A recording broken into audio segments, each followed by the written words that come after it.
السلام علیکم ورحمۃ اللہ وبرکاتہ۔ اس سے پہلے کہ ہم پروگرام شروع کریں، ہم سب اپنی اپنی نیت کا اس وقت جائزہ لیں کہ ہم یہاں کیوں آئے، کیا کرنے کے لیے آئے، یہ محفل کیوں سجائی گئی، میں اپنے گھر سے کیوں نکلی، میں نے اپنا وقت کیوں نکالا یہاں آنے کے لیے، میرے آنے کا کیا مقصد ہے۔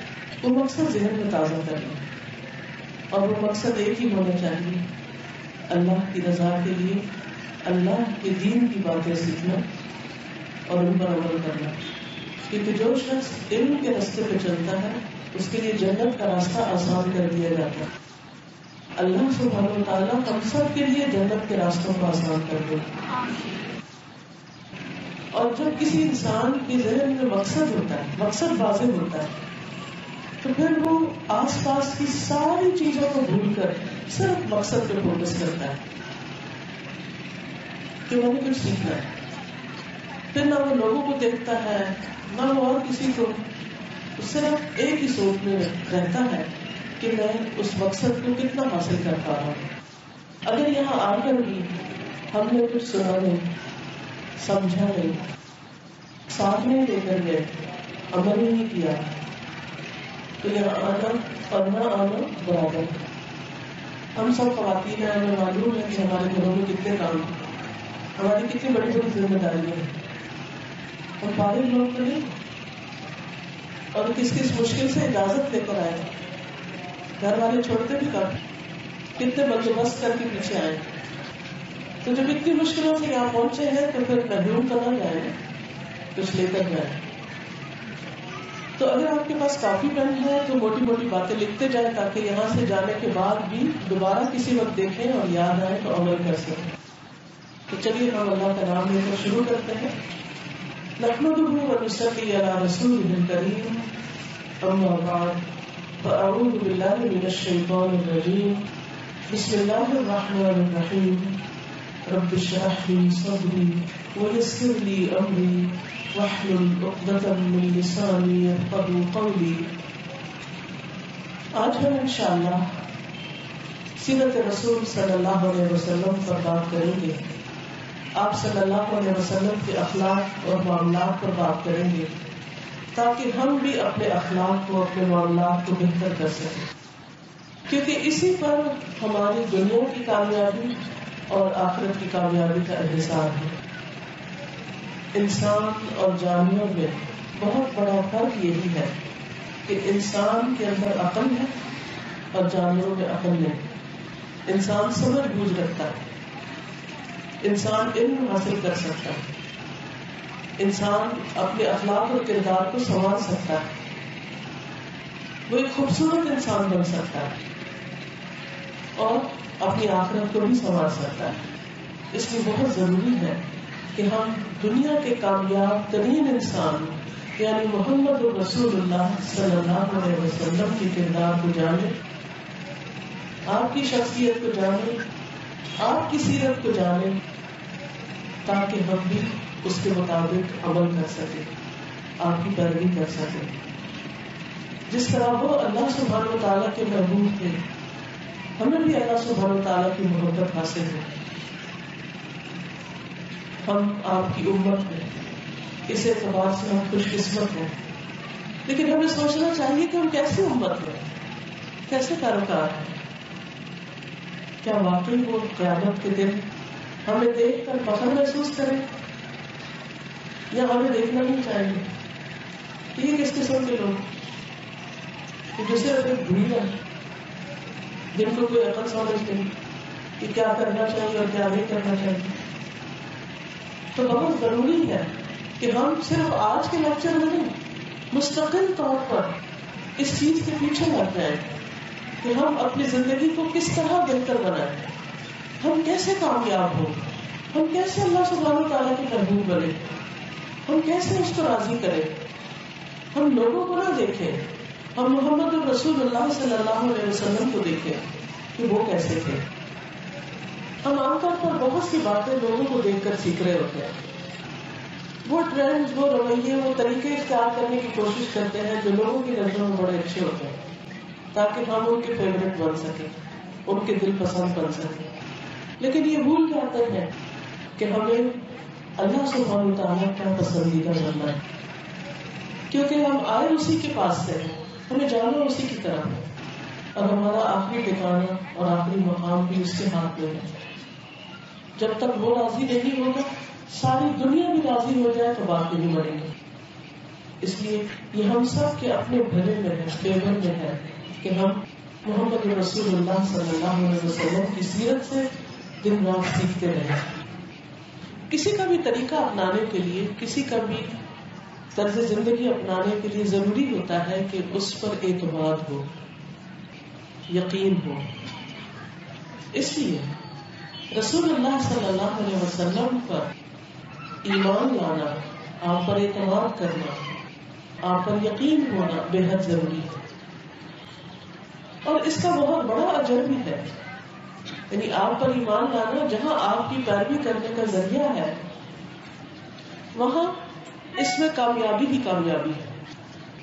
ایک آدمی نے آپ صلی اللہ علیہ وسلم سے عرض کیا کہ یا رسول اللہ صلی اللہ علیہ وسلم، جس نے آپ کو دیکھا اور آپ پر ایمان لایا اس کے لیے توبہ ہے، خوشخبری ہے.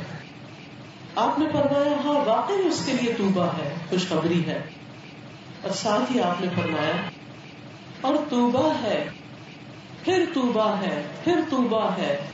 یعنی 3 خوشخبریاں ہیں، 3 مقام ہیں اس کے لیے جو مجھ پر ایمان لایا حالانکہ اس نے مجھے دیکھا ہی نہیں. اور یہ خوشخبریاں ہم سب کے لیے کہ ہم نے آپ کو دیکھا نہیں، ہم آپ کے دور میں پیدا نہیں ہوئے، لیکن ہم آپ پر ایمان رکھتے ہیں. ایک دوسرے آدمی نے آپ صلی اللہ علیہ وسلم سے پوچھا کہ یا رسول اللہ صلی اللہ علیہ وسلم، توبہ سے مراد کیا ہے؟ توبہ کیا چیز ہے؟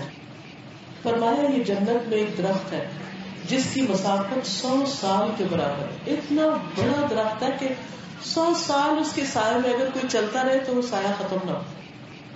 اور اہل جنت کے کپڑے اسی کی تہ سے نکلیں گے. یہ خوبصورت مٹیریل، بہترین لباس. تو 3 توبہ. چلے ہم سوچیں کہ 3 ایسے درخت ہیں، کیا خوبصورت ہوگی وہ جنت جس کے درخت اتنے بڑے ہوں. لیکن یہ انعامات اور یہ بشارت کس کے لیے؟ ان کے لیے جنہوں نے آپ کو دیکھا نہیں اور وہ آپ پر ایمان رکھتے ہیں. ایمان اس وقت تک مکمل نہیں ہوتا جب تک آپ سے محبت نہ کی جائے. یعنی زبان سے کہنے کا تو ہم کہتے ہیں کہ ہم ایمان لائے، لیکن کیا واقعی ہم ایمان رکھتے؟ اس کے لیے صرف زبانی کلامی دعویٰ کافی نہیں کہ ہم آپ پر ایمان رکھتے ہیں.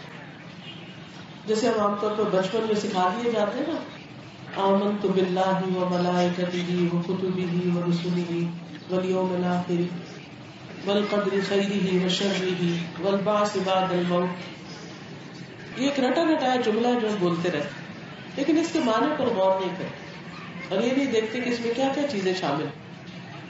باقی تو ایمان کی تفصیل میں سٹ جانے کا موقع نہیں، لیکن محمد رسول اللہ صلی اللہ علیہ وسلم پر اس وقت تک ایمان مکمل نہیں ہوتا جب تک کہ آپ سے محبت نہ کی جائے. آپ صلی اللہ علیہ وسلم نے فرمایا، صحیح مسلم کی روایت ہے، لا يؤمن عبد حتى اكون احب اليه من اهله وماله والناس اجمعين. کوئی شخص اس وقت تک مومن نہیں ہو سکتا جب تک میں اس کے نزدیک اس کے گھر والوں، اس کے مال اور اس کے تمام لوگوں سے زیادہ محبوب نہ ہو جاؤں. ایک دوسری روایت میں والدین اور اولاد دونوں کا ذکر آتا ہے، اور اس روایت میں اہل و عیال کا ذکر آتا ہے اور مال کا بھی ذکر آتا ہے، کیونکہ انسان مال کی محبت میں بہت شدید ہوتا ہے. وَإِنَّهُ لِحُبِّ الْخَيْرِ لَشَدِيدٌ، جس کا ذکر قرآن مجید میں آیا ہے. تو مال سے بھی زیادہ نبی صلی اللہ علیہ وسلم سے محبت، اپنے اہل و عیال سے زیادہ محبت، بلکہ سارے لوگوں سے زیادہ محبت.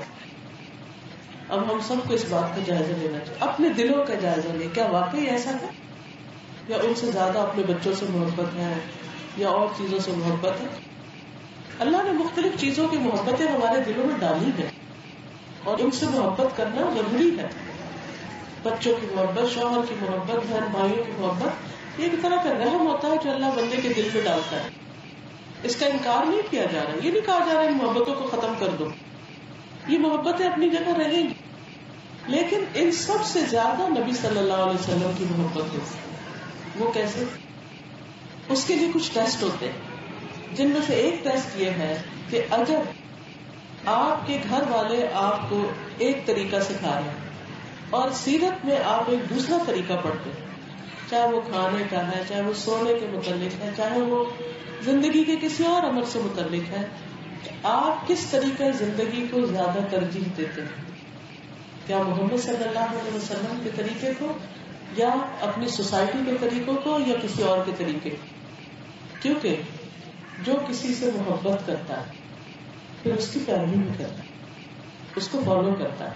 اور محبت اسی لیے تو ضروری ہے تاکہ ہم آپ صلی اللہ علیہ وسلم کو آسانی کے ساتھ, خوشی کے ساتھ, سہولت کے ساتھ فالو کر سکیں, آپ کی پیروی کر سکیں, آپ کا اتباع کر سکیں. اس کا کیا فائدہ ہوگا؟ اس کا بہت بڑا فائدہ ہے. اللہ سبحانہ وتعالیٰ کا وعدہ ہے, قل ان کنتم تحبون اللہ فاتبعونی یحببکم اللہ. کہہ دیجئے اگر تم مجھ سے محبت کرتے ہو, اگر تم اللہ سے محبت کرتے ہو. قل ان کنتم تحبون اللہ, اگر تم اللہ سے محبت کرتے ہو تو اس کا ثبوت کیسے دو؟ فاتبعونی, میری پیروی کرو, محمد صلی اللہ علیہ وسلم کی پیروی کرو. تمہیں کیا ملے گا اس پیروی سے؟ نمبر 1, یحببکم اللہ, اللہ تم سے محبت کرے گا. سبحان اللہ, اس سے بڑی کوئی چیز ہے کہ ہم نبی صلی اللہ علیہ وسلم کے طریقے پر کام کر رہے ہیں, چاہے وضو کر رہے ہیں, یا نماز پڑھ رہے ہیں, یا حج ادا کر رہے ہیں, یا کھانا کھا رہے ہیں, یا ایون سو رہے ہیں. اور تو اور ہم ٹوائلٹ میں جا کر کس طریقے پر بیٹھتے ہیں, کیا کرتے ہیں, کیا نہیں کرتے. یعنی زندگی کے ہر معاملے میں آپ کا طریقہ بیسٹ طریقہ. آپ کی تعلیمات میں ہر مسئلے کا حل ہے, خواہ وہ روحانی مسائل ہو, خواہ وہ جسمانی مسائل ہو, خواہ وہ معاشرتی مسائل ہو, سیاسی مسائل ہو, دنیاوی مسائل ہو, کسی بھی طریقے سے متعلق, کسی بھی چیز سے متعلق. کبھی آپ کو کوئی ایشو پیش آئے, کوئی مسئلہ پیش آئے کہ کام کیسے کروں کہ نہ کروں, یہ کرنا درست ہے کہ نہیں درست, تو آپ دیکھیے کہ اس بارے میں نبی صلی اللہ علیہ وسلم کا اور آپ کے ساتھیوں کا طریقہ کیا تھا, انہوں نے کیا کیا, انہوں نے یہ کام کیسے کیا. آپ دیکھیں کہ آپ کو رہنمائی بھی ملے گی اور اس کا ریوارڈ بھی ملے گا اگر آپ اس طریقے کو فالو کرتے ہیں. اور بیسٹ ریوارڈ, اس سے بڑا کوئی ریوارڈ ہو سکتا ہے کہ رب کائنات آپ سے محبت کرے, اور جس سے اللہ تعالیٰ محبت کرتا ہے پھر کیا ہوتا ہے, اللہ تعالیٰ جبریل کو بلاتے ہیں اور ان سے فرماتے ہیں کہ اے جبریل, میں فلاں بندے سے محبت کرتا ہوں, تم بھی اس سے محبت کرو. جبریل علیہ السلام اس بندے سے محبت کرنے لگتے ہیں. پھر جبریل علیہ السلام آسمانوں میں پکارتے ہیں, کیا آسمان والو, اللہ سبحانہ وتعالیٰ فلاں بندے سے محبت کرتا, تم بھی اس سے محبت کرو. آسمان والے اس بندے سے محبت کرنے لگتے ہیں. پھر وہ محبت زمین پر اتار دی جاتی, پھر زمین والے اس بندے سے محبت کرنے لگتے ہیں. سوچیے یہ سب کچھ کہاں سے ملا, کس چیز سے, ابتدا کہاں سے ہوئی؟ محمد صلی اللہ علیہ وسلم کی پیروی سے ہوئی, کیونکہ آپ اللہ کے محبوب ہیں نا, اللہ تعالیٰ آپ سے محبت کرتے ہیں. ہم سب بھی محبت کے پیاسے ہوتے ہیں, محبت کے بھوکے ہوتے ہیں. اکثر ہمیں گلا شکوہ رہتا ہے, فلاں مجھ سے محبت نہیں کرتا. کچھ بچوں کو شکوہ ہوتا ہے ہمارے ماں باپ محبت نہیں کرتے, کسی کو شکوہ ہوتا ہے میرا شوہر مجھ سے محبت نہیں کرتا, کسی کو یہ ہوتا ہے میرے بچے مجھے نہیں چاہتے. ہم اسی تانے بانے میں رہتے ہیں, انہیں غموں میں رہتے ہیں, انہیں پریشانیوں میں رہتے ہیں. لیکن سوچنے کی بات یہ ہے کہ کیوں نہیں کرتے, کہاں کمی ہے, وہ نہیں ہم سوچتے. ہم ان کے پیچھے دوڑتے رہتے ہیں کہ کسی طرح یہ خوش ہو جائے, یہ ہم سے محبت کریں, لیکن وہ کرنے والے نہیں ہوتے. لیکن جس وقت آپ محمد صلی اللہ علیہ وسلم کے طریقے پر چلنے لگتے ہیں تو سارے مسئلے آسان ہو جاتے ہیں. کبھی زندگی میں کوئی رکاوٹ آئے, کوئی پریشانی آئے, یہ سوچا کریں کون سی سنت چھوڑی ہوئی, کس سنت میں کمی کر رہے ہیں, اور آپ کو نظر آ جائے گا کہ جس قسم کا مسئلہ ہے اسی قسم کی سنت میں کمی ہے, وہیں کہیں کمی ہے. ازدواجی زندگی میں مسائل ہیں، گھریلو زندگی میں، تو آپ صلی اللہ علیہ وسلم کی گھریلو زندگی کا مطالعہ شروع کر دیں. آپ کو اپنے گھر والوں کے ساتھ کیا طریقہ تھا، کیا کرتے تھے. کاروبار اور دیگر چیزوں میں پریشانی ہے تو اس سے متعلق تعلیم حاصل کریں کہ محمد صلی اللہ علیہ وسلم کا طریقہ کیا تھا. جہاں بھی آپ غور کریں گے اور آپ کے طریقے کو اپنائیں گے، آپ کے مسائل حل ہونا شروع ہو جائیں گے. تو بہرحال دنیا اور آخرت کی کامیابی کے لیے، مسائل کے حل کے لیے نہایت ضروری ہے کہ آپ صلی اللہ علیہ وسلم کی پیروی کی جائے. پیروی انسان اس کی کرتا ہے جو سب سے اچھا ہوتا ہے، اور اس کی گواہی تو اللہ سبحانہ وتعالیٰ نے خود دی. لقد كان لكم في رسول الله اسوة حسنة لمن كان يرجو الله واليوم الآخر. بلا شبہ یقیناً تمہارے لیے اللہ کے رسول صلی اللہ علیہ وسلم میں بہترین نمونہ ہے اس کے لیے جو اللہ اور یوم آخرت کی امید رکھتا ہو. وذکر اللہ کثیرا، اور اللہ کو بہت زیادہ یاد کرتا. اللہ کا ذکر بھی بڑے فائدے کی چیز ہے، بہت فائدے کی. ہماری زبان سے بہت سے گناہ ہوتے رہتے ہیں، بہت سی ناروا باتیں نکلتی رہتی ہیں. ہم کتنا بھی کنٹرول کرنے کی کوشش کریں، کوئی نہ کوئی مسئلہ رہتا ہی ہے. پھر بھول جاتے، پھر سلپ ہو جاتے ہیں. پاؤں بھی سلپ ہوتا لیکن زبان زیادہ سلپ ہوتی ہے. اس کا علاج کیا ہے، اس کا حل کیا ہے، اس کا ذکر کیا ہے، اس کا طریقہ کیا ہے کہ پھر اس کا ازالہ کرے. اس کا طریقہ ہے ذکر کی کثرت کرے. تو ان الحسنات یذہبن السیئات، حسنات نیکیاں، سیئات یعنی برائیوں کو لے جائیں گی، مٹا دیں گی. زبان کے گناہ ہیں، ان کو مٹانے کے لیے زبان ہی سے اچھا کام کرے. مال کے اندر کوئی خرابی ہے تو مال کے ذریعے صدقہ کرے. اسی طرح جس چیز سے متعلق کہیں کمی بیشی ہے اسی سے متعلق نیکی زیادہ کرے.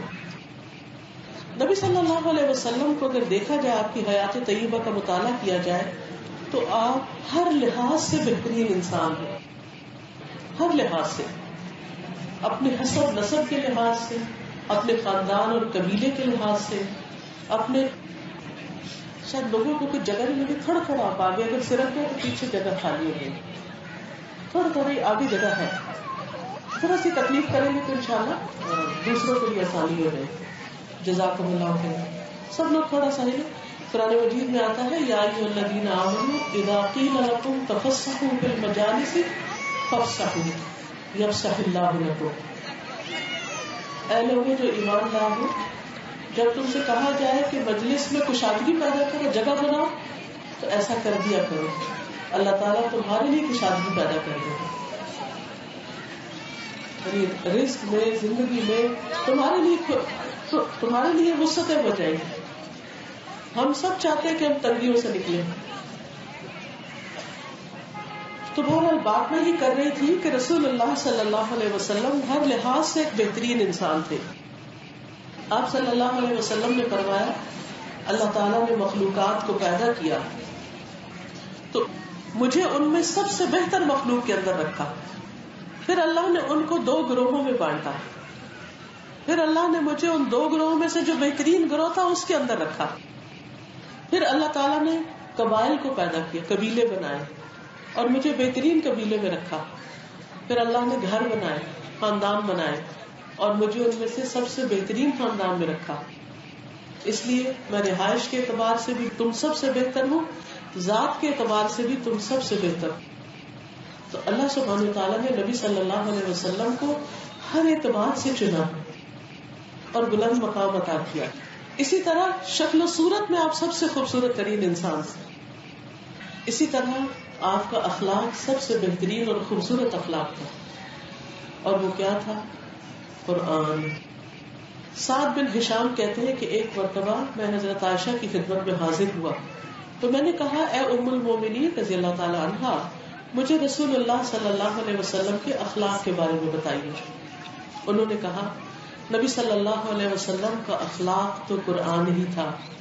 کیا تم نے قرآن میں اللہ سبحانہ وتعالیٰ کا یہ قول نہیں پڑھا انک لعلی خلق عظیم، کہ بے شک آپ اخلاق کی بلندیوں پر فائز ہیں، یعنی آپ عظیم اخلاق کے مالک ہیں. اس سے بڑی گواہی کس کی ہو سکتی کہ آپ کا اخلاق سب سے بہترین. اللہ سبحانہ و تعالیٰ سے بڑھ کر سچا قول کس کا ہو سکتا ہے؟ وَمَنْ أَصْدَقُ مِنَ اللَّهِ قِيلًا وَمَنْ أَصْدَقُ مِنَ اللَّهِ حَدِيثًا. اللہ سے سچی بات کس کی ہو سکتی ہے کہ جس پر کوئی یقین کرے. تو آپ کا اخلاق بلند ترین اخلاق. لہذا جو